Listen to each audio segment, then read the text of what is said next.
Bonjour à toutes et tous, aujourd'hui je vous propose un épisode un peu spécial.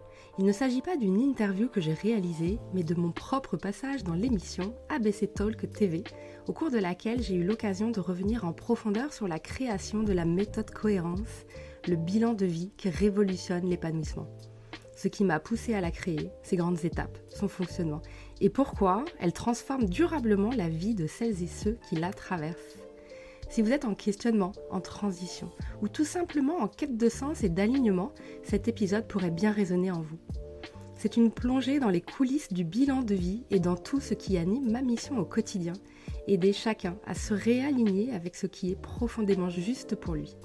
Je vous souhaite une très belle écoute et surtout, prenez ce temps pour vous.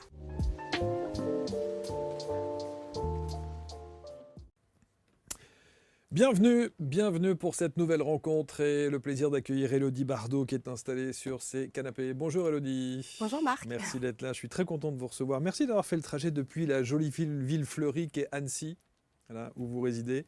On va parler des bilans de vie. Alors, s'il y a bien quelque chose qui de temps en temps devrait tous nous motiver, c'est de se dire, dans notre vie, moi, je ne crois plus aux carrières longues, à ceux qui choisissent un métier et qui vont jusqu'au bout, si je puis dire, avec ce même métier. Et de temps en temps, ces changements différents, peuvent être ponctués par des bilans de vie. Oui. C'est ça votre expertise? Complètement. Moi, j'avais une enseignante dans mon école de communication qui nous l'avait dit. Vous savez, vous êtes la génération, il va y avoir des changements. Vous êtes la génération où, en fait, vous n'allez pas faire le même métier toute votre vie. Et c'est vrai que là, on l'expérimente avec ce bilan de vie. Et c'est vraiment s'octroyer une pause. Je suis à un carrefour, je ne sais pas où aller, je sais que quelque chose ne va pas. Ça, c'est vraiment ce qui ressort tout le temps. Et faisons une pause. Et on va vraiment se le permettre. Alors, vous le dites aujourd'hui avec le sourire et avec une manière très décontractée, et je trouve ça très bien, sauf que ça peut être abyssal quand on se retrouve devant cette question-là. Parce que quand on se dit « je sais que ça ne va pas », je dois changer quelque chose. Je sens intérieurement, intrinsèquement, qu'il y a quelque chose à modifier, à changer. Mais, par où commencer? Conditionné par nos peurs, conditionné aussi par tous nos acquis, en tout cas tout ce qui a fait notre première partie de vie. Vous comprenez ça? Ah oui, parce que je l'ai vécu. Parce que vous l'avez vécu. Je dis toujours, je suis le patient zéro. Ouais. Je l'ai vraiment vécu et malheureusement, encore aujourd'hui, la plupart des personnes qui viennent nous voir, c'est parce qu'elles sont face au mur. Oui. Il y en a qui se le sont pris. Donc on a quand même une personne sur deux qui est en burn-out. Donc on a tous ces écroulements, l'insatisfaction professionnelle, toutes ces choses-là. Donc oui, c'est abyssal et en fait, c'est la peur de l'inconnu qui est la plus terrible. Et c'est comme si on avait des œillères. On ne sait pas qu'il y a d'autres opportunités. Donc là, c'est une chance en fait. Pour moi, c'est vraiment comme si on allait faire Compostelle. Et qu'on était accompagné par des personnes qui l'ont déjà fait, ce chemin-là, qui l'ont vécu. Et quand vous dites on ne voit pas les opportunités, je pense qu'on sait qu'il y a des opportunités, mais on ne les voit pas pour le coup. Je crois... Peut-être débat. Ouais. Je ne sais pas si les personnes ont vraiment cette conscientisation qu'il y a des possibilités. Okay. Parce que moi, je trouve que je suis vraiment confrontée, et même dans mon entourage ou autre, non, il y a une voie toute tracée et c'est comme ça qu'on nous l'a appris à l'école. C'est comme ça que mes parents m'ont dit que ça se passait et puis je le vois aussi dans la vie comment ça se passe. Et là, on est quand même plein à dire attention, il y a d'autres possibles, il y a d'autres champs. Et il y a ce déclic qui va faire qu'à un moment, oui, ils vont y croire, mais ils ne savaient pas. Alors, vous êtes le patient zéro. Alors, évidemment, on va s'appuyer sur votre histoire, sur votre parcours de vie, sur la manière dont vous avez, bien sûr... appréhender ce changement et que vous avez fait ce fameux bilan de vie. Parce que vous venez d'un univers de la communication, de la publicité, vous venez également d'autres univers complètement différents, comme l'hôtellerie. Moi, je vois marqué avec Club Med. Bon, alors on va saluer nos amis du Club Med, voilà, etc. Donc ça, c'est un univers, même l'immobilier, ce sont des univers que vous avez côtoyés. Et vous avez eu ce questionnement à un moment donné dans votre vie? Non, pas du tout. Parce que je ne savais pas. Et que je ne savais pas que ça existait d'autres chemins, en fait. Je ne regardais pas à l'époque ABC Talk. J'ai commencé à lire des livres dans le développement personnel en 2010, je pense. Donc avant ces années-là, je ne savais pas que ça existait. Donc vous étiez dans quel conditionnement? dans le conditionnement parisien, puisque je suis une ancienne parisienne, donc école privée, après lycée, enfin peu importe, école parisienne. Moi, j'étais dans le conditionnement de, je sais pas, je pense que j'étais dans un mode survie. C'est-à-dire que j'allais pas bien. Depuis toute petite, j'allais pas bien. Donc, je ne peux pas vraiment tout expliquer sur ça. Donc, j'ai eu ce mode survie. Il faut que tu fasses quelque chose. Sors d'ici. J'étais pas heureuse à Paris. Ça, je l'ai toujours senti. Et c'est là où, en fait, c'est le Club Med qui m'a sauvée à l'époque. Eh oui, là pour le coup, vous avez fait le tour du monde avec le Club Med ou non? Vous êtes allé dans Non, des parce que j'ai endroits... fait 4 ans. Ok, Et que déjà, à l'époque, ils ne faisaient plus voyager autant les géos qu'avant. ok. Il y avait déjà des restrictions budgétaires. Déjà à l'époque. Oui, c'était bourguignon à l'époque Ouais, déjà. ouais. Donc non, ça c'était fini. Et en fait, ce qui s'est passé, c'est que j'ai découvert une autre vie. J'ai découvert la qualité de vie. J'ai découvert autre chose. Comment? Le Club Med. Toutes ces Grâce à personnes ça. que j'ai... c'était incroyable. C'est pour ça que je vous disais tout à l'heure, je ne sais pas si les gens croient que ça existe. Parce que moi, j'étais à Paris. J'étais sclérosée dans cette vie-là, depuis toute petite. Alors j'avais la chance, c'était de pouvoir m'échapper en vacances ou autre. Mais je ne savais pas qu'il y avait une autre vie. Je savais, franchement, hein, je ne savais pas. J'étais dans ces rails-là. Et c'est le Club Med qui m'a montré qu'en fait, si. Et puis j'ai rencontré tellement de personnes et tellement de nationalités. C'est sûr. C'était incroyable. Et puis de s'adapter tous les 6 mois à une nouvelle équipe, à des nouvelles personnes. J'ai découvert vraiment ces notions de management. Vous étiez géo? Ouais. Ah oui, Oui, pendant 4 ans. Donc vous avez dansé? Oui, j'adore. Ah ouais, magnifique. Oui. Ah oui, j'adorais faire les spectacles. Bah oui. Ah oui, Ouais, vraiment. oui, Puis je c'est voulais, sûr. d'ailleurs, je voulais absolument partir aussi au Club Med pour faire ça. Ouais. Mais la plupart, je pense que tous ceux qui prennent cette voie-là, en général, ils ont cette dimension Ah ouais, artistique ouais. qui Vraiment. les habite complètement. Ce côté créatif, en fait. Donc vous avez fait ça, et au bout de 4 ans, qu'est-ce qui se passe? Et au bout de 4 ans, en fait, j'ai rencontré mon ex-mari, là-bas, qui lui a fait 16 ans. Donc c'était vraiment un pilier du Club Med. Et puis, comme beaucoup de couples du Club Med, on s'est dit, on va peut-être s'arrêter. Et pour poser les valises, il fallait trouver un endroit un peu hybride. Et ça a été la station de ski de Tignes. Il y a beaucoup d'anciens géos du Club Med à Tignes, il faut le savoir. Donc on s'est posé là-bas 6 années. Et c'est là où j'ai dû faire une reconversion et que j'ai basculé, en fait, après l'hôtellerie dans la station. Je travaillais en communication là-bas et ensuite j'ai basculé dans l'immobilier pendant 13 ans. Pendant 13 ans. Alors pas 13 ans à Tignes, Ouais. mais... Comment arrive pour vous le principe de... Parce qu'on a intitulé l'émission « L'outil qui révolutionne notre épanouissement ». Cet outil, c'est le bilan de vie, Oui. comme on dit. Certains ont entendu parler, bien sûr, des bilans de compétences, des bilans de vie, des bilans à droite à gauche. Qu'est-ce que cette méthode a de plus que ce que l'on connaît déjà au travers de ce qu'on a pu lire à droite à gauche? Ça part pas de créer quelque chose qui sera différent. Ça part pas du tout de ça. Ça part vraiment de moi, ce que j'ai vécu, et d'un effondrement total. Ça part de là, en fait. Et ça part de qu'en 2018, donc j'étais divorcée, des enfants, une relation extrêmement conflictuelle. Dans mon travail, ça allait pas du tout. J'étais pas alignée du tout avec mes valeurs. En fait, rien n'allait. Et en 2018, j'ai eu cette sensation, vous savez, quand on jouait aux jeux vidéo enfant, et qu'à un moment, on perd, et qu'il y a marqué Game Over. En fait, je me suis retrouvée là. Waouh. C'est C'est-à-dire qu'après Game Over, il n'y a plus rien. C'est pas facile à dire, mais vraiment, j'ai eu des pensées suicidaires à ce moment-là. Et en fait, je me suis dit, Élodie, t'as raté ta vie. Et ma maman a été décédée déjà en 2008. Et là, les croyances... Et puis, depuis toute petite, j'allais pas bien, en fait. Et là, j'ai dit, non, mais je crois que j'ai vraiment un problème. C'était ça. Ouais. Donc, il y a prise de conscience. Oui, en 2018, j'ai eu enfin une prise de conscience, il y a un problème. Mais avec moi. Pas que mon environnement. Ouais. Mais ce qui est déjà bien, ce qui est déjà d'une grande lucidité de se rendre compte qu'on est le problème. Oui, c'est vrai. Et qu'on a souvent tendance à rejeter la faute sur les autres, l'environnement, la société, c'est difficile, le boulot, ça va pas, on me comprend pas, je suis incomprise, victimisation plus. Mais c'était ça. Sauf qu'en fait, j'ai lu un livre, c'était Le bonheur d'être soi, de Moussa Nabati. Et quand j'ai lu ce livre, il y a l'une des femmes dont il parle, je me suis reconnue dedans. Et c'était pas du tout rigolo à voir, pas du tout, vraiment. Problème d'alcool, problème avec les hommes, problème de dépendance affective. En fait, j'ai vu un miroir. Donc, j'ai pas conscientisé, j'étais pas là-dedans du tout. Mais là, en fait, j'ai dit, ah oui, j'ai un problème. En fait, j'ai un problème. Et je comprends beaucoup de choses depuis mon adolescence. Beaucoup de mes réactions, pourquoi j'étais comme ça, pourquoi j'étais autant jugée aussi par les autres, le problème de confiance en moi que j'avais depuis que j'étais toute petite. En fait, donc ça a été le point de départ. C'est un électrochoc. Ça a été un électrochoc. Mais électrochoc. Parce qu'en plus, j'avais changé de travail et c'était la pire chose que j'ai pu faire dans ce travail-là. Et électrochoc en me disant, bah, ma vie, ça va pas du tout. Il y a 1 an, j'ai entendu parler du métier de coach professionnel.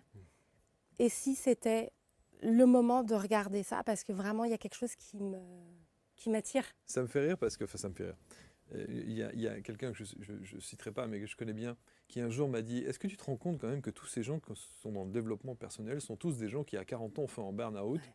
Ils sont tous au fond du gouffre et ils viennent aujourd'hui vous raconter la vie et la messe en vous disant, voilà, je sais comment faire pour changer de vie, révolutionner sa vie et prendre ce virage à 180 degrés. C'est vrai, n'empêche. Ouais. Alors moi, je ne dis pas je sais. Et c'est pour ça que je vous dis tout à l'heure, vous m'avez dit, qu'est-ce que vous, il y a de différent. Je ne dis pas je sais. En fait, ma vie a changé complètement. C'est une deuxième vie que j'ai commencée. Ouais. Je ne dis pas je sais, j'ai posé le chemin. Parce qu'en fait, en découvrant qui je suis, en découvrant comment donner du sens à ma vie en accompagnant les autres, alors ça a passé par un travail pour moi, sur moi, hein, ça c'est clair. Hein, ça c'est clair. J'ai jalonné, j'ai créé tout un chemin de Compostelle, en fait. Je n'ai jamais dit que je savais. Hein. Qu'est-ce que ça veut dire, j'ai posé le chemin? Eh bien, en fait, tout ce que moi j'ai fait, toutes les étapes, je les ai mises les unes après les autres. Travailler sur la confiance en soi, travailler sur son ikigai, qu'est-ce qui, moi, pourrait me donner du sens à ma vie. Le jour où j'ai découvert ça pour moi, ça a allumé une lumière à l'intérieur de moi que j'avais jamais eu de toute ma vie. Jamais. Jamais. Donc, si vous voulez, quand moi j'ai découvert ça, c'était pas je sais, non, c'est waouh. En fait, il se passe quelque chose. En fait, on a tous le droit de pouvoir aller vers ce nouveau chemin lumineux. Donc, ce qui s'est passé, c'est qu'en fait, je l'ai posé, je l'ai écrit. Ah, c'est ce que et je l'ai dire. présenté. Très concrètement, en écrivant, une page blanche et on écrit. Complètement, parce que mon école, j'ai fait une école à Québec. Et ils ont demandé à ce qu'on crée un outil qui n'existe pas dans le monde. C'était vraiment dans la demande pour finaliser.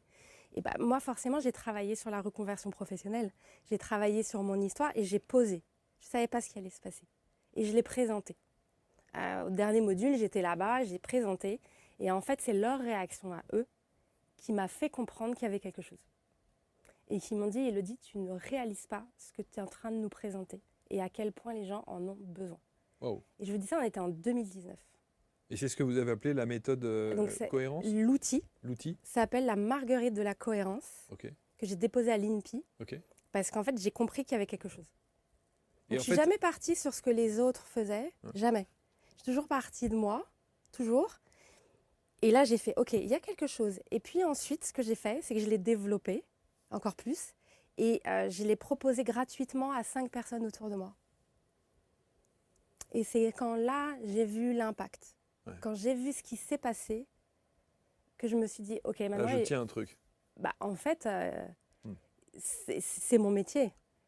C'est-à-dire que je suis à la bonne place et j'ai envie de le développer. Ouais. Et j'ai commencé après à recruter une coach en freelance pour faire avec moi, pour tout ça.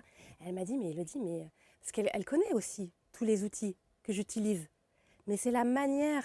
C'est la recette, c'est comme si vous prenez... Parce que souvent Élodie, moi je me fais un peu l'avocat du diable aussi de temps en temps et je pose des questions qui sont un peu... Et souvent on dit, ah oui voilà, alors quand vous allez présenter une méthode, mais en fait ça n'est qu'un agrégat de différentes autres méthodes. C'est ça en fait l'idée? C'est que vous êtes allé puiser les connaissances que vous êtes allé chercher ailleurs pour en faire votre méthode avec votre personnalité et votre histoire. Alors, oui et non. Oui et non. Il y a plein d'éléments. Si je fais une pâte à crêpes, je vais prendre des œufs, de la farine, du sel. J'invente rien. Il y a une base. J'invente rien. Il y a une base. Okay. Là, la méthode cohérence, c'est la crêpe Gigi alors. C'est vrai. Vous avez de la pâte, vous avez du sucre. Bon, bah, avec la pâte, faites une crêpe, mettez du sucre. Après, c'est une superposition d'outils qui existent. Ok. La méthode Ikigai, c'est pas moi qui l'ai inventée. Le fait de pouvoir travailler sur sa confiance en soi, sur ses croyances limitantes, c'est pas moi qui l'ai inventé. La manière dont je le fais moi, dont je le vulgarise moi, dont j'ai procédé à une méthodologie, là oui. Ok. En fait, je prends des choses qui existent, mais me les réapproprie. Mhm. Et ensuite, il y a toute cette partie où on va aller dans les profondeurs. Et c'est ça que j'ai appris avec le Québec. C'est que pour vraiment se transformer, accompagner une personne dans le but d'aller vers l'épanouissement, on ne va pas se concentrer sur ses branches. On va aller dans les profondeurs, dans les racines. C'est là où c'est vraiment ma méthodologie, si vous voulez. On va aller travailler sur l'auto-saboteur, sur l'ego, sur une reprogrammation du subconscient. J'utilise un outil qui vient des États-Unis, l'alchimie, que j'ai remodelé. Et puis... Parce que vous vous êtes dit, en fait, si ça résonne pour moi, si ça a changé ma vie, et si ça m'a permis d'être celle que je suis aujourd'hui, ça peut le faire pour les autres. Ça a été la conclusion après l'avoir testé et après avoir proposé à des personnes de suivre ce chemin. Et c'est quand on l'a fait ensemble et que j'ai vu que les résultats apportaient la même chose que pour moi et que, par exemple, la première coach qui a accompagné m'a dit « c'est incroyable ce qui se passe avec cette méthode, c'est incroyable, vraiment, les changements. » Et moi qui accompagne, c'est là où je me suis dit « oui, il y a vraiment quelque chose et on va aller plus loin maintenant. » C'est ce que vous avez appelé donc la méthode cohérence. La méthode cohérence, mais qui est basée sur un outil que vous avez appelé la marguerite. La marguerite, parce que j'ai la pâquerette, moi. La marguerite. C'est parce que c'est les pétales. C'est les pétales, oui, c'est ça. Parce que l'épanouissement, c'est ça, c'est pas de travailler uniquement sur le professionnel, c'est aussi sur les autres. Et moi, c'était ça au départ. Je vous aurais dit, moi, mon problème initial, c'était le travail, comme beaucoup de personnes. On sait qu'on est en souffrance, il y a un burn-out, il y a quelque chose. Mais on ne va pas travailler que sur une pétale, c'est pas possible. L'ananas, là, il y en a 50. Donc c'est ça, en fait, la marguerite. Comment ça se présente alors? Ce qui est assez étonnant déjà, première chose, c'est que les gens avec lesquels vous allez travailler, que vous allez suivre, que vous allez accompagner, sont toujours des gens qui ont pris le mur? Pas tous, heureusement. Dans leur vie? Non, pas tous. Pas tous. Après, on a vraiment cette chance aussi d'avoir le bouche à oreille. Donc, beaucoup de personnes qui parlent avec leurs proches et qui disent « écoute, moi, je viens de faire quelque chose qui a été incroyable dans ma vie et qui m'a apporté des réponses, des lumières sur qui je suis. » Après, ça fait travailler sur ses valeurs, sur dans quelle direction on veut aller, mais c'est surtout que ça permet vraiment de sortir de cette zone de peur. Vous connaissez évidemment toutes les zones, cette zone de confort. Donc, pour répondre à votre question, je reviens, excusez-moi. Sont tous des gens qui sont dans cette zone de confort, qui n'est pas du tout confortable, mais dans cette zone de connu. Ils sont tous dedans. Il y en a, oui, qui sont pris des murs. D'autres qui vont bientôt y arriver. Mais ils sont tous là-dedans. Ils sont tous là et ils sont tous bloqués par la zone de peur qui est juste après. Je ne vois pas ce qu'il y a derrière. Je ne vois pas. En fait, c'est ça. Donc, ils ne croient pas. Et qui conditionne la peur. Et ça conditionne. Et donc cet accompagnement, alors comment est-ce qu'on peut le présenter, cette méthode de cohérence? Comment est-ce qu'on peut la présenter? Comment elle se travaille? Qu'est-ce qu'il faut mettre en place? Est-ce que c'est long? Est-ce que cet accompagnement, comment vous accompagnez? Ça dure 3-4 mois. Il y a des rendez-vous toutes les 2-3 semaines. Enfin, là, ça dépend de chaque personne parce qu'on va vraiment s'adapter. Est-ce que la personne elle est en poste actuellement? Est-ce qu'elle est au chômage? Donc, ça va dépendre de ce temps-là. Il y a 8 rendez-vous avec un coach, des rendez-vous individuels. Il y en a 6 rendez-vous avec moi en collectif où j'anime vraiment des ateliers complémentaires. Et en plus, il y a tout un espace formation avec beaucoup de choses à voir, à écouter. Et c'est là où, tout à l'heure, vous m'avez posé la question, est-ce que je reprends des choses? Oui, bien sûr. En fait, il y a des livres, que vous avez lus, il y a des podcasts que vous avez écoutés, il y a des méditations, enfin, il peut y avoir des choses comme ça. Mais là, c'est sur, je sais pas, une dizaine, même plus d'heures. Et tout est étape par étape. Et on suit ça. Et moi, je pars du principe qu'il faut rendre à César ce qui est à César. Donc, je ne veux pas reprendre des concepts, des choses qui sont expliquées par des personnes. Donc, c'est leur expertise. Donc, je les mets dedans. C'est à disposition. Et comme ça, grâce à ça, les clients vont découvrir aussi d'autres personnes. Des films, il y a des choses mais incroyables. Le documentaire Renaître, je ne sais pas si vous l'avez vu. Non. C'est l'un des documentaires qui m'a le plus marqué dans ma vie et qui marque le plus d'ailleurs mes clients. Mais il arrive à un point bien précis dans la méthode cohérence. Donc il y a pas mal de choses comme ça parce que j'ai besoin de créer chez eux des prises de conscience que moi j'ai vécues. Donc ça peut être à travers donc effectivement un documentaire, un livre, une méthode, un discours, une conférence. Il y a plein de choses comme ça. Il y a plein d'outils comme ça. Plein d'outils, sauf que il y a des points d'étape. Ça, je vous parlais du chemin de Compostelle. Avec le coach, parce que la personne qui nous accompagne, ça c'est l'ingrédient principal. C'est cette relation de confiance. C'est qu'à un moment, je vais vraiment pas bien dans ma vie, je suis à une période charnière, je ne sais pas où aller. Mais la personne qui est à côté de moi, son rôle est primordial. Combien vous avez accompagné de personnes jusqu'à présent? Là, on est à 650, à peu près. 650 personnes. Depuis 5 ans.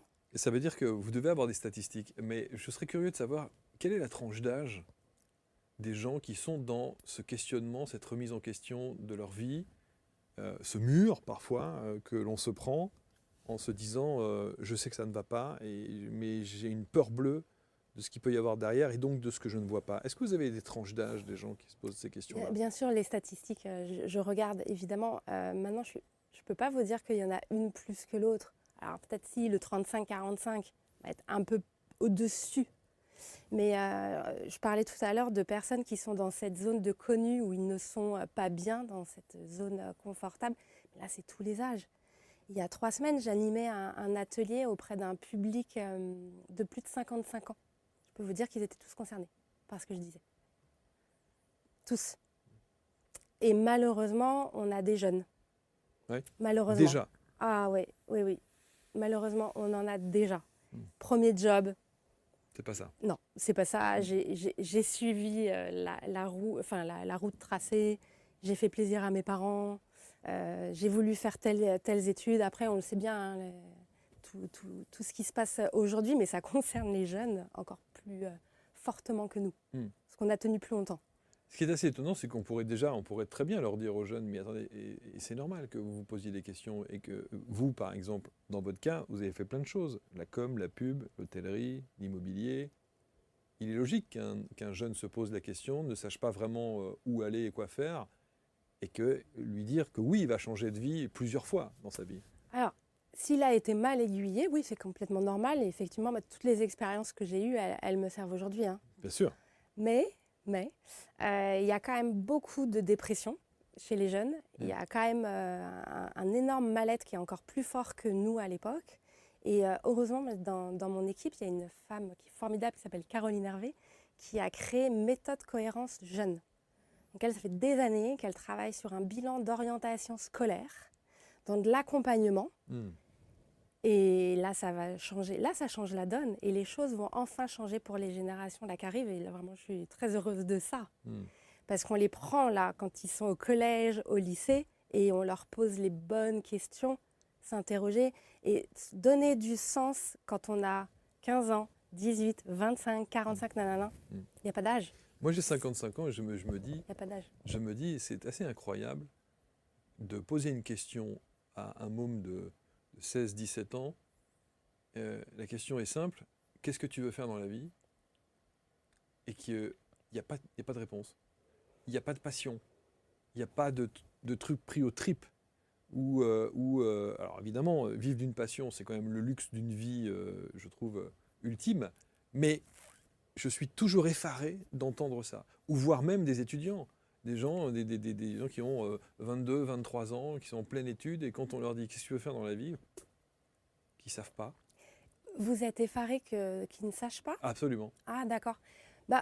Alors, moi, à contrario, je dirais, moi, je suis effarée qu'on leur pose la question. Ah bon? Ah oui, vraiment. Moi, j'ai mon fils, le deuxième, qui a 12 ans. Il a un grand frère qui, depuis qu'il est né, il sait ce qu'il veut faire. Il est en angoisse absolue. J'ai passé 1h30 là, avec la CPE de son collège cette semaine. Il est en décrochage scolaire il est complètement angoissé. On lui demande, là, à Qu'est-ce que 12 tu veux ans, faire? en techno, qu'est-ce que tu veux faire? C'est quoi ton projet? Et puis tu feras quelle spécialité quand tu seras au lycée? Et Mais c'est- après, tu feras quoi? mais c'est évidemment, là, c'est pas la bonne question. La question, c'est de savoir pourquoi est-ce qu'il est dans décrochage. Oui. C'est pas la question de savoir qu'est-ce que tu veux faire plus tard. Oui, on est d'accord. Mais oui, oui. Et avoir une petite lumière devant soi Mm. et donner du sens, avoir une projection, c'est ce qui va un peu faire tout changer. Donc là, on va basculer aussi sur un bilan déjà à son âge. Mm. Mais moi, les clients qu'on accompagne, vous leur posez la question, qu'est-ce que vous voulez faire? C'est quoi qui vous fait vibrer? Qu'est-ce qui résonne en savent vous? pas. Ils savent pas. Non, et vous savez, et moi, c'est mon rôle, en fait, c'est de les rassurer. C'est pour ça que je fais les coachings collectifs. Ça fait 1 an que j'ai mis ça en place. Et en fait, c'est de les rassurer. S'il vous plaît, lâchez prise. Alors ça aussi, En fait, lâchez prise. Parce lâcher que, prise. ouais, vraiment, il y a trop d'enjeux. Il y a trop de pression où on demande aux gens de savoir ce qu'ils veulent, mais ils ne savent pas. Mais ils savent qu'ils ne vont pas bien. Alors, la base, et c'est ce que je vais faire là, c'est ce qu'on fait avec mon ado. Hein. Mm. La base, c'est de vraiment découvrir qui l'on est. C'est ça. Donc les clients, moi je leur demande de lâcher. Ils font un travail, là, un bilan. Peut-être que pour eux, l'enjeu, parce que ça va d'abord être de reprendre goût à la vie. J'ai une cliente en ce moment, elle a perdu son mari il y a 2 ans dans une avalanche. Donc là, elle vient nous voir pour réfléchir à sa reconversion professionnelle. Mm. Mais il y a quand même un enjeu, là, c'est qu'elle sorte la tête de l'eau Mm. et qu'elle retrouve le goût de la vie. C'est ce que vous disiez tout à l'heure, c'est qu'elle base tout sur le professionnel en disant il faut que je change de vie, donc de job, Ouais. parce que je me sens pas épanoui dans ce que je fais, mais le mal est plus profond. Le mal est plus profond. Il y a beaucoup de personnes où le mal est plus profond que ça. Ouais. Donc, moi, je leur apprends vraiment et j'aime bien cette image. Et d'ailleurs, il y a un Québécois qui a écrit un livre sur ça, Rémi Tremblay, je crois. J'ai perdu ma montre au fond du lac. Et en fait, j'adore. Et c'est ce que j'explique aux clients. C'est imaginez-vous sur une barque et que l'eau, elle bouge. Vous êtes en pleine tempête. Ça n'arrête pas. Et vous, là, vous êtes en train de brasser. Et vous venez me voir et vous dites, Élodie, je veux savoir là. Je veux savoir dans 2 mois quel métier va être fait pour moi. Mais là, je veux savoir. Et il brasse. Et je fais, vous êtes très, très fatigué. Et vous ne savez pas. Vous ne savez pas vraiment qui vous êtes, etc. Et vous brassez, vous brassez, vous brassez. C'est pas possible. La réponse, elle ne viendra pas comme ça. Donc moi, quand mon fils, un ado, me dit, je ne sais pas ce que je vais faire plus tard, je dis, je suis désolée qu'on t'ait posé cette question. On ne devrait pas te la poser. C'est trop tôt. Moi, je trouve que c'est trop tôt. Ok. Après, c'est ma vision. Non, mais attendez, moi, c'est vous, Ouais, c'est vous, c'est qui ma avez, vision, c'est hein. vous qui avez raison, sans doute, avec tous ceux que vous accompagnez, vous avez suffisamment le recul. Bah, j'ai le recul de voir que quand on lâche, quand on se pose, quand on prend le temps aussi de se retrouver, parce qu'il y en a qui ne se l'autorisent pas, de se poser plein de questions, parce que nous, c'est ça qu'on fait dans l'accompagnement, de travailler sur sa confiance en soi, d'aller voir un peu quelles sont les croyances limitantes, quelles sont mes peurs. Oui, sauf que j'entends ce que vous dites Oui. et je trouve que vous avez complètement raison. En revanche, quand on est dans cette spirale-là, ou quand on est vraiment mal, quand le mur est là et qu'on n'est vraiment pas bien, il y a aussi une petite alarme dans la tête qui dit il y a urgence. Oui. Donc il faut faire vite. Oui. Et donc, quand vous commencez à parler de jours et de semaines d'accompagnement, moi, la première réflexion que j'aurais, c'est de me dire waouh, ça va être long. C'est Oui. trop long Je pour comprends. moi. J'ai besoin des réponses vite, maintenant, Ouais. dans les prochains. Vous voyez ce que je veux dire? C'est la quête d'une vie, hein, de trouver sa voie, dans quel chemin on va. Et là, c'est une chance quand même, c'est d'avoir justement cet accompagnement et qu'à un moment, il va y avoir une réponse. Mais plus les personnes vont brasser, plus ça va être difficile. Eh oui, bien sûr. Et moi, ma hantise, c'est quand j'ai des clients qui me disent « Élodie, j'ai mes droits chômage qui s'arrêtent dans 1 mois. » Et oui, voilà. C'est ça, je vous parlais de l'état Ah non, et d'urgence. ça, c'est il ma est là, hantise. il est là, l'état d'urgence. Heureusement, on a quand même beaucoup de personnes qui viennent nous voir avant. Parce qu'ils savent. Et en fait, ça vous allez très bien comprendre ce que je veux dire. Plus on a peur, plus on est dans l'anxiété, plus on se dit qu'est-ce que je vais faire. Vous le savez, hein? Qu'est-ce sûr. qui se passe au-dessus de notre tête? Les nuages, les nuages, les nuages, les nuages. Et moi, c'est vraiment mon travail, ma mission, c'est d'accompagner les personnes au-dessus des nuages. Et qu'est-ce qui se passe là maintenant? Quand tout est posé. Sauf qu'effectivement, parfois, quand vous êtes dans des situations compliquées comme ça et que vous avez des situations financières délicates, des courriers que vous recevez recommandés, des huissiers qui viennent taper à la porte et autres, c'est difficile d'entendre quelqu'un en face dire « posez-vous, prenez le temps, respirez, etc., etc. » Vous voyez ce que je veux dire? Alors, ce qui se passe, c'est que déjà, et pour beaucoup, c'est énorme. Ils nous font confiance. Et moi, je leur dis de lâcher. Ok. Faites-nous confiance. Et en fait, et ça, je l'explique à chaque fois, faites-nous confiance. Tout est balisé. Ok. Tout. Si vous Donc faites ça, le c'est chemin de sécure, Compostelle, c'est sécure. on est d'accord, vous arrivez à la première étape. Oui. Si vous me dites, Élodie, moi, j'ai pas le temps là. Hein, demain, je vais être à l'arrivée. Demain, je vais être en Espagne. Je vais dire non, je suis désolée. Oui. Et le résultat, il ne sera pas comme ça. Ouais. Et je ne vais pas te faire un cours de méditation à la première étape, on est bien d'accord, c'est impossible. Par contre, il va falloir qu'on regarde ta personnalité, qu'on travaille un peu sur ces choses-là. Et ça commence d'ailleurs par un profil de personnalité, le profil Nova, avec le Québec. Ça, c'est la première étape. Que la personne, elle comprenne bien son mode de fonctionnement. Et qu'elle puisse voir aussi, parce qu'on le voit, est-ce que je porte un masque depuis toujours? En fait, est-ce que je sais qui je suis? Là, si vous me demandez les stats, je peux vous dire qu'il y a plus de 70% des gens qui ne savent pas. Et c'était mon cas. Mais je veux dire, et encore, je trouve qu'il n'est pas très élevé, ce chiffre. C'est même plus. Ouais, peut-être. Je suis sûr qu'il y a plus de gens. C'est vrai que je n'ai pas encore. posé là. Non, mais je suis sûr qu'il y a plus de gens. Vous vous rendez compte? Non, mais c'est vrai ça. Non, mais même si vous posez la question, même à quelqu'un qui pense être bien, bon, j'ai pas de problème, tout va bien, etc., etc. Mais si vous posez cette question-là, mais est-ce que tu sais réellement qui tu es? Mais oui, mais bien sûr, mais évidemment. Vous voyez ce que je veux dire? Parce qu'ils ne se l'ont pas demandé en fait. Mais parce que personne ne se pose cette question. Parce qu'il y en a, ils sont sur les rails. Mais grave. Et du coup, on est dans ce cheminement-là qui fait que on ne prend pas le temps de se poser cette question, de savoir qui on est. Et moi, ça commence par ça. On ne peut pas partir sur ce chemin si on ne regarde pas dans le sac à dos. Qu'est-ce que tu as dans ton sac à dos? Moi, j'ai une obsession qui est le temps. Oui. Si vous deviez donner du temps à une personne, combien il lui faut de temps entre le moment où il y a cette prise de conscience-là, elle commence le travail avec vous, avec la méthode cohérence, et le moment où elle commencera à répondre à la question de savoir qui je suis? Ah, c'est rapide ça. C'est vrai? Sur ça? Ouais. Oui, c'est rapide. Moi, ce qui m'intéresse, et ça c'est vraiment l'objectif de la méthode cohérence, c'est qu'on réussisse à... Enfin, c'est elle qui le fait, mais à allumer la lumière à l'intérieur d'elle. Moi, c'est vraiment ça l'objectif, et c'est ça ce qu'on fait. Alors, voyez, encore une fois, je vous pousse dans vos retranchements. Ça, vous me parlez à moi de ça, je ne sais pas ce que ça veut dire. Ouais. Qu'est-ce que ça veut dire allumer la lumière en moi? Et ben en fait, c'est vraiment comprendre qu'est-ce qui me fait vibrer. Et découvrir cet alignement, donc de qui je suis, avec mes valeurs. Et c'est vrai, après, c'est de la congruence. On va beaucoup plus loin que cohérence, c'est de la congruence. Où je suis alignée avec ce que je pense, ce que je dis, ce que j'aime, mes actions. Là, j'allume la lumière. Mais ça ne peut pas se faire en un rendez-vous. Bien sûr. C'est impossible. Bien sûr. Et moi, pour permettre cet alignement-là, alors en fait, c'est la résultante, c'est d'allumer la lumière. Mais vous avez raison de me poser cette question-là. Ça commence par la connaissance de soi. C'est impératif. Et les jeunes, c'est impératif. Et j'ai aussi accompagné des ados. Et Caroline et son équipe en accompagnent beaucoup, beaucoup, beaucoup. On commence toujours par le profil de personnalité. Qui es-tu? Et la personne qui a un profil introverti, depuis qu'elle est gamin, il se sent en infériorité par rapport à toutes ces personnes qui sont plutôt extraverties.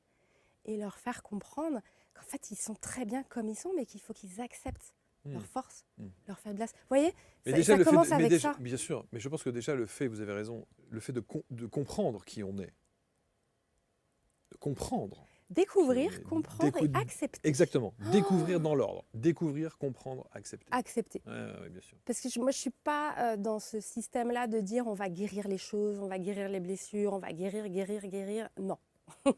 Et puis je pense qu'il y a beaucoup de personnes qui en parlent de plus en plus. Enfin, on ne guérit pas, on va accepter. Et c'est Arnaud Rioux qui a une magnifique analogie sur la partition de musique et les notes que je réutilise souvent.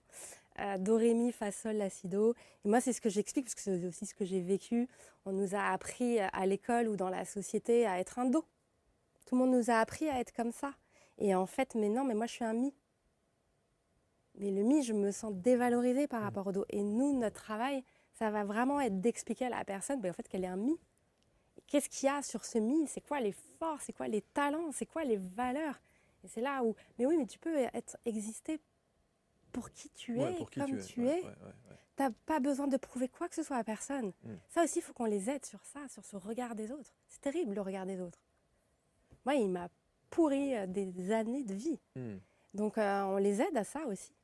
Donc, OK, à partir du moment où on ne prouve plus rien à qui que ce soit, qu'on fait les choses en étant pleinement soi-même, qu'on n'a plus peur, qu'on a confiance en soi, plus de croyances limitantes, alors là, c'est quoi la vie que tu pourrais avoir demain ?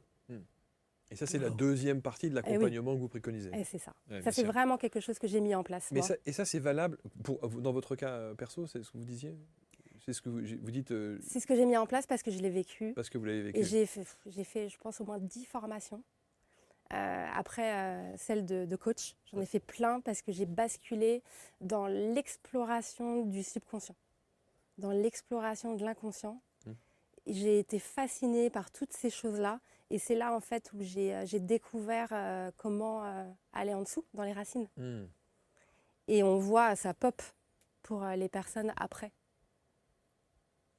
Sur la première partie dont on parlait, là, aller à la rencontre de soi, cette méthode-là, celle que vous préconisez, elle est autant valable pour un type de 50 ans que pour un ado de 14 ans ? On fait Non, parce que le bilan d'orientation scolaire, non, c'est pas la méthode cohérence. C'est la méthode cohérence pour les jeunes. Oui, c'est ça, pour les jeunes. Non, pour les jeunes. Oui, pour les jeunes. Ensuite, par rapport aux seniors, plus de 55 ans, là aujourd'hui... Ça va. Ça va. Vous savez, je fais juste une parenthèse. Vous savez que j'ai appris un truc. J'ai appris qu'en France, et dites-nous dans les commentaires si vous êtes d'accord avec ça, j'ai appris qu'on était senior à partir de 40 piges. Ah, je le suis aussi alors. Je me suis dit, bon, alors 55, je suis un grabataire. Donc voilà. Non, pardonnez-moi. Donc c'était juste une parenthèse. Donc vous disiez pour les seniors ? Oui, c'est complètement adapté. Oui, c'est complètement adapté. Complètement adapté. Mais je trouve que c'est aussi plein d'espoir. On a tendance, je ne sais pas si c'est un problème franco-français, mais on a souvent tendance à voir quelqu'un de 50 ans ou de 60 ans en se disant lui, on ne va pas le recruter, ou lui, il ne va pas changer de vie, ou c'est pas le moment de prendre un nouveau job ou une nouvelle orientation parce qu'on a 50 ou 60 piges. Quelle absurdité! Absurdité. Ils ont une force, une expertise. Il y a pas mal de clients qu'on accompagne qui ont plus de 60 et on les aide à peut-être après basculer en tant que consultant parce que l'entreprise ne veut pas les prendre. En fait, ils se rendent compte de la valeur ajoutée qu'ils ont et bien après, ils les recrutent. Bien sûr. Donc, on essaye on les aide à prendre d'autres chemins. Mais oui. Racontez-moi vous avez un ou deux exemples qui vous ont profondément marqué dans l'accompagnement. Vous savez, c'est quand sur les réseaux sociaux, il y a toujours ces images du avant-après. Oui. Quelqu'un que vous avez accompagné, qui arrive chez vous dans une situation assez compliquée et qui, après avoir suivi la méthode cohérence, devient... Sincèrement, j'en ai beaucoup. Sur 650, vous devez en avoir, c'est sûr. Oui, j'en ai vraiment beaucoup. Les avis qu'on a sur Google sont vraiment éloquents. Là, il y en a une dont je vais vous parler, c'est Sophie. En plus, on a mis son témoignage là sur les réseaux, qui était en administration, en gestion-administration pendant 16 ans. Et en fait, elle est venue nous voir et elle n'allait pas bien. Elle était en souffrance. Elle se posait plein de questions, mais elle avait peur. Peur de l'inconnu, qu'est-ce qu'il y a derrière. Et puis... en travaillant sur elle, ça a réveillé son envie profonde de se lancer dans la création d'une marque de bijoux en ligne, donc Zateka Création. Mais le souci, c'est qu'ensuite, la zone de peur. C'est sûr.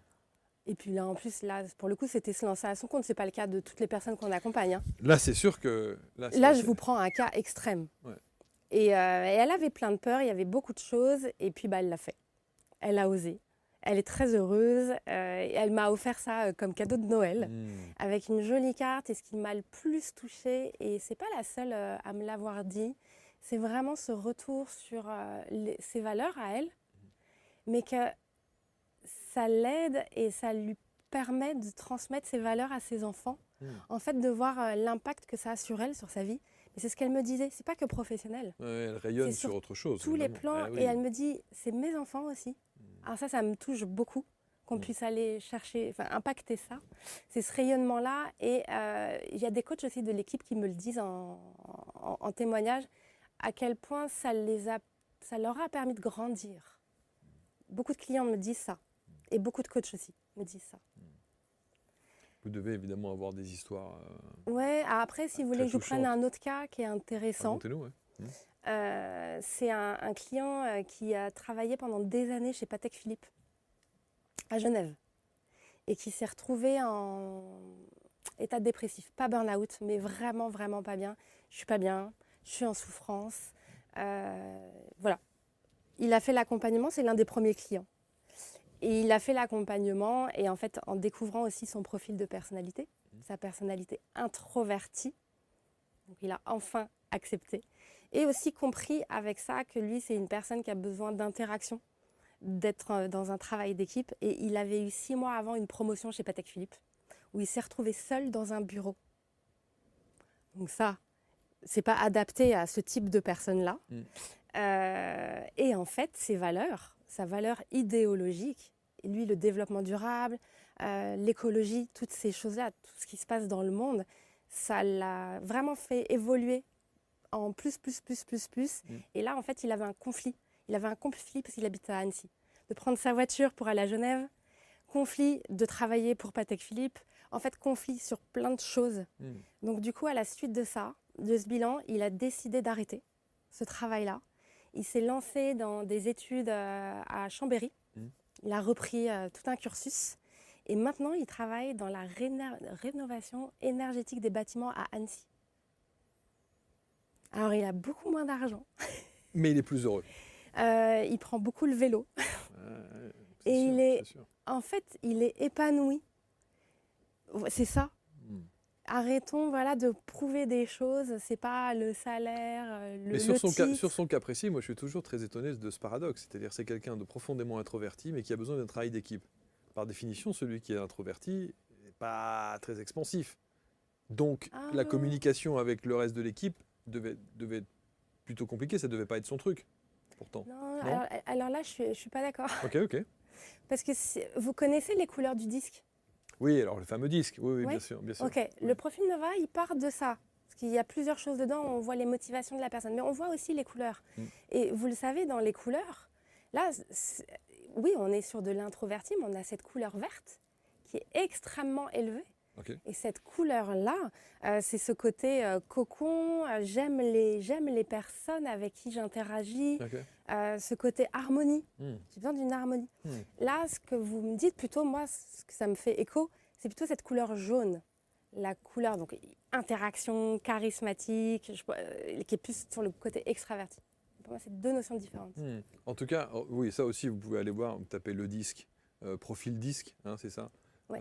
Sur Internet, vous aurez quelques informations. C'est vraiment intéressant parce que je trouve que, d'abord, se dire qu'il y a des possibilités, c'est quand même plein d'espoir. Se dire qu'on n'est pas tout seul. Se dire que même si on a plus de 50 ans et qu'on ressent tout cela, ce n'est pas une tare. Donc ça déculpabilise aussi les situations. Ah oui, c'est la première chose. Je trouve que c'est important. Moi aussi, et c'est la première chose que je fais quand j'accompagne des clients. Eh oui. En fait, c'est de déculpabiliser. Quand on travaille sur leur profil de personnalité, on le voit.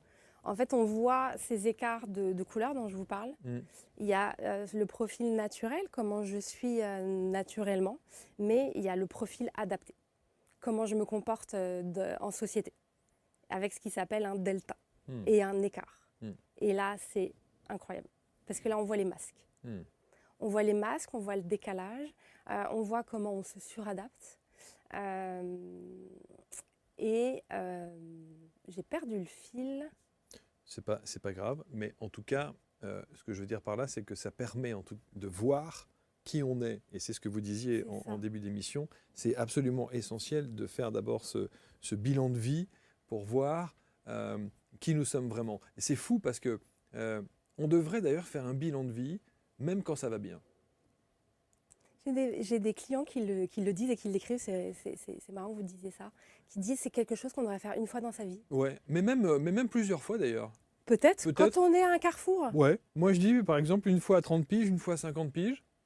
Ouais. Tiens, allons voir un petit peu si ça suit, si je suis en cohérence avec ce que je ressens, ce que je suis, qui j'aimerais être, toutes ces questions évidemment existentielles qui forgent l'être humain que nous sommes, mais je trouve que c'est intéressant. Et en vie de couple aussi. Je pense que c'est intéressant, Ouais. après un divorce, Mm. une grosse rupture. Mm. Et il y a des personnes qui vivent très très mal parce qu'on les a quittés. Un divorce, voilà, des choses comme ça. Et ce type de bilan est extraordinaire. Mm. Ça s'appelle la méthode cohérence, méthode-cohérence.com. On va vous mettre autour de la vidéo évidemment tous les liens qui permettent de rentrer en contact avec Élodie et ses équipes. Vous faites un podcast aussi? Oui. C'est bien ça. Oui. J'ai écouté. C'est vrai? Ouais, bien sûr. J'ai écouté celui avec Martin Latulippe. Ah. Ouais. Je suis allé voir avec les bonnes grosses couleurs vives sur le podcast. Ah bah oui, il fallait une couverture. Je me suis dit, c'est flashy. Ah oui. Ouais, absolument. Ah oui. Ça s'appelle Antinomique. Avec un K. Avec un K à la fin. Il faut aller voir évidemment et écouter le podcast parce que ça fait aussi partie, comme les émissions qu'on fait ici, quand on se retrouve face à des personnalités comme Élodie. C'est toujours très inspirant de voir qu'il y a des solutions. Bah, c'est ça. Il y a des possibilités. Oui. Voilà. Moi, je ne savais pas avant. Bien sûr qu'il faut s'en donner la peine, mais il y a des possibilités. Et il ne faut pas être dans ce conditionnement du temps en se disant oh, ça va durer, ça va être long. Moi, c'est ce que je me dis souvent, ça. Ça va être long, ça va être long. J'ai besoin que ça se fasse vite. C'est un tort. Ben, ça peut aller vite. Hein. Ça peut aller vite, oui, ça peut aller vite. En fait, c'est à chaque personne de voir le rythme qu'elle veut y mettre. Oui, absolument. Il y en a pour qui ça va vite. C'est tout le déclencheur, tout ce qui va changer, c'est l'action.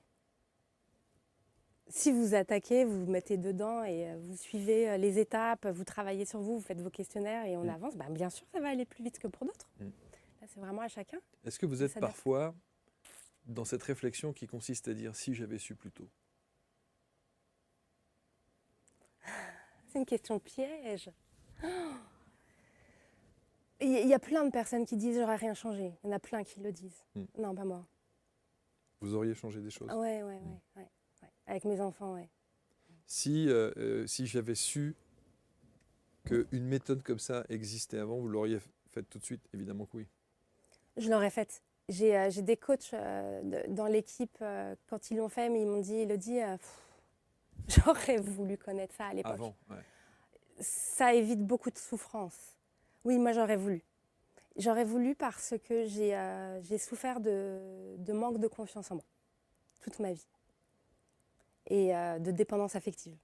Donc ça m'a pourri ma vie amoureuse et ça m'a pourri aussi dans le travail beaucoup de choses et d'oser. Parce que c'est très difficile. Puis vous le savez, c'est très difficile de se lancer. Parce qu'on peut avoir un produit qui impacte les gens. C'est pas si simple que ça, en fait, de le faire rayonner, de le développer. Et si on est mal entouré, ou si on n'a pas confiance en soi, si on se dit « mais je suis peut-être pas à ma place, j'ai le syndrome de l'imposteur ». Peut-être que vous, j'ai juste envie de vous demander, est-ce que si vous n'aviez pas le syndrome de l'imposteur, est-ce que des choses auraient changé? Bien sûr. D'accord. Évidemment. J'aurais fait des choses bien avant. Ouais. Mais c'est ce que me disent tous ceux que je reçois ici. Tu devais passer par là, faire sans doute ces erreurs, qui n'en sont pas, puisqu'elles ont forgé la personne que tu es aujourd'hui. Mais c'était pas le moment, sans doute. Mais parfois, quand on fait un petit bilan, justement, un petit bilan de vie, et qu'on regarde dans le rétro, quand on dépasse 50 piges et qu'on se dit, bon alors, ok, qu'est-ce que tu as fait de ta première partie de vie? Comment ça s'est passé l'histoire? Et c'est là où, effectivement, on peut se poser la question, de se dire, ça, j'aurais peut-être dû le faire autrement. Ah ouais. Et puis, il y a un impact sur nos proches. Il y a bien sûr que le fait que j'ai vécu ça permet d'être la personne que je suis aujourd'hui, d'avoir mis ça en place, c'est évident, parce que je ne l'aurais pas créé. Après, quelqu'un d'autre l'aurait créé. Maintenant, ça a un impact, ça a eu un impact sur mes enfants. Bien sûr. Donc là, ça fait des années que je me remets, que je prends la place enfin que je voulais prendre. Mais ça a eu des impacts sur eux. Bien sûr. Bien sûr. Ça, c'est pas OK pour moi. Ça, c'est pas OK. Vous devriez faire la méthode cohérence. Mais je les inspire. Bah oui, bien sûr, j'imagine. Un livre? Oui, ça fait plusieurs années que je l'ai commencé. Ouais. Et là, c'est mon objectif 2025, là, c'est de le finir. Vraiment. Bah, on est deux alors. Vous aussi? Bah, j'essaie d'écrire. Ouais. J'essaie Il d'écrire. faut du temps. Ouais, ou alors, je sais pas. Ouais, je sais pas. Je sais pas si c'est le temps, parce que encore une fois, je crois que le temps, c'est comme les activités sportives ou les gens qui disent j'ai pas le temps ou j'ai pas le temps. Je pense que tout ça, c'est si véritablement on veut le trouver le temps, on l'a. Mais je pense que ça remue des choses qu'on n'a peut-être pas nécessairement envie d'aller chercher. Il y a peut-être l'appréhension de se livrer, de dire, d'écrire, je trouve que c'est à la fois un exutoire parce que ça permet voilà, peut-être de solder des dossiers, et en même temps, ça nous replonge parfois dans des situations, c'est parfois douloureux, hein, c'est pas une situation très, très simple. Ouais. J'ai participé à une retraite, la retraite Phoenix de Robert Savoie. Et effectivement, on a plongé, vraiment. Vous êtes toujours chez les Québécois, vous? Oh, j'adore. Oh, ouais. Il y a une partie de ma vie qui est là-bas. Qu'on embrasse, évidemment, oui. parce qu'il y en a beaucoup qui Ah oui, j'adore, vraiment. Et j'étais vraiment heureuse, et puis de tout le chemin que j'ai pu faire, parce qu'en fait, c'est libérateur.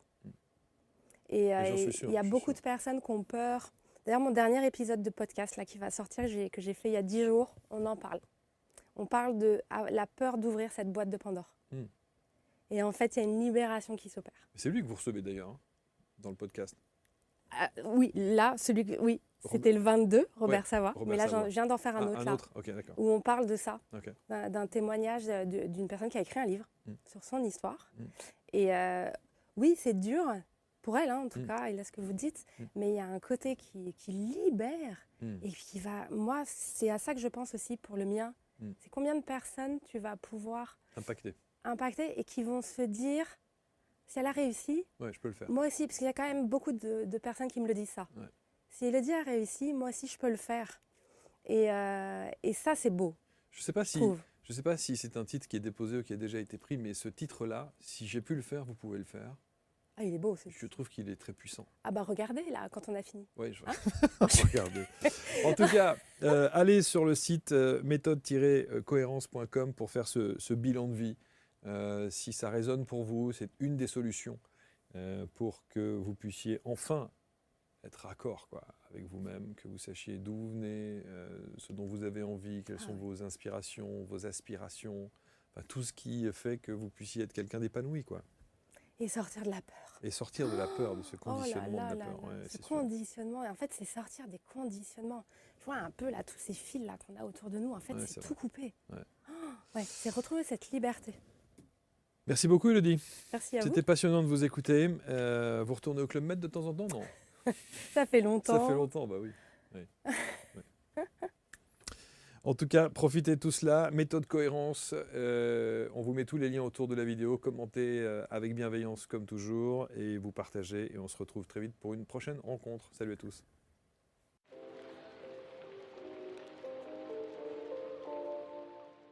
Merci infiniment d'avoir écouté cet épisode. J'espère qu'il vous a inspiré autant qu'il m'a touché. Pour en savoir plus sur ce podcast, sur mes invités ou sur le bilan de vie, rendez-vous sur méthode-cohérence.com. Et si vous connaissez des personnes qui vivent pleinement alignées avec elles-mêmes et que vous aimeriez entendre ici, je serais ravie de recevoir vos suggestions. Vous pouvez me les envoyer directement sur Instagram ou LinkedIn sur mon compte Elodie Bardot. Si ce podcast vous parle, vous inspire, vous fait du bien, alors vous pouvez nous aider à le faire connaître en le partageant autour de vous, en laissant une note, un commentaire ou simplement en parlant à une personne que cela pourrait toucher. C'est grâce à vous et à ce bouche à oreille précieux qu'Antinomique pourra continuer à vivre longtemps et à toucher encore plus de belles personnes en chemin. Je vous retrouve très bientôt pour un nouvel épisode. D'ici là, prenez soin de vous et que votre journée soit lumineuse et alignée. Et bien sûr, retrouvez Antinomique sur toutes les plateformes de podcast habituelles.